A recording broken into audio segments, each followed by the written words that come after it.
গরুতলা কলতলা প্রথম রাউন্ডের গণনা শেষে ভারতীয় জনতা পার্টি প্রার্থী বিপ্লব আশাকি ২,৪৫০টি ভোট পেয়েছেন।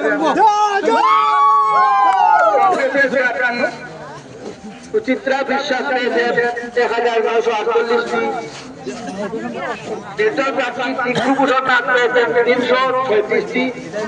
আরেক নির্দল প্রার্থী শঙ্কর নাথ পেয়েছেন ২৪০টি।